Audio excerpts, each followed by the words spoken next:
Hello friends, அனைவருக்கும் வணக்கம்.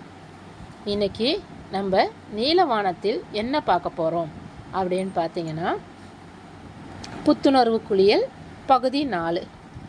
Ma'am, புதுசாக பார்க்குறவங்க கேட்பீங்க, என்ன புத்துணர்வு குளியல் அப்படின்னா, சோப்பு ஷாம்பு எதுவும் இல்லாமல் வீட்டில் இருக்கக்கூடிய பொருட்களை வைத்து குளிக்கிறது தான். இது பகுதி இன்றைக்கி 4 போட்டிருக்கேன். புதுசாக வரவங்க 1, 2, 3 எல்லாத்தையும் பார்த்தீங்கன்னா உங்களுக்கு தெளிவாக புரியும். பார்த்து பயனடைவீங்க அப்படின்னு கேட்டுக்கிறேன்.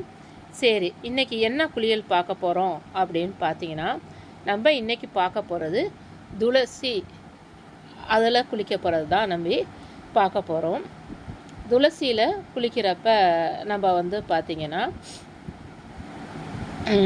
நமக்கு என்னென்னலாம் நடக்கும் அப்படின்னு பார்த்திங்கன்னா, நல்லா துளசியை மை போல் அரைச்சி உச்சி முதல் பாதம் வரைக்கும் நல்லா தேய்ச்சி குளிங்க. முக்கியமாக இதில் குளிக்கும்போது நமக்கு ஏற்கனவே சொல்லியிருக்கேன், இலைத்தலை வச்சு குளிக்கும்போது நீங்கள் அதை நல்ல மைய அரைச்சி அதை வடிகட்டி அதுக்கப்புறம் தேய்ச்சி குளிங்க அப்படின்னு சொல்கிறோம்.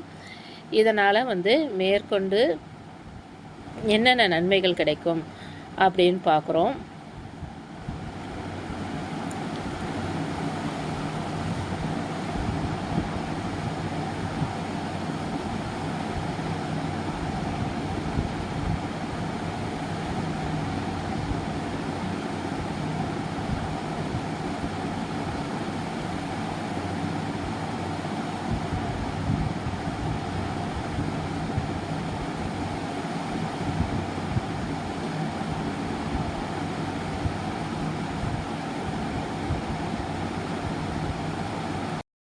துளசி குளியல் குளிப்பதால் நமக்கு என்னென்ன பயன்கள் கிடைக்கிது அப்படின்னு பார்த்தீங்கன்னா, உடல் குளிர்ச்சியாகும், தோல் ரொம்ப மிருதுவாக இருக்கும், நம்ம உடம்புல இருக்கக்கூடிய அங்கங்கே தேங்கி இருக்கக்கூடிய சளிகள் எல்லாமே சரியாகும்.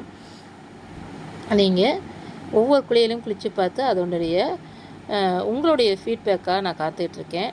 எல்லாம் குளித்து உங்களுடைய கருத்துக்களை பதிவு செய்யவும். அனைவருக்கும் மிக்க நன்றி.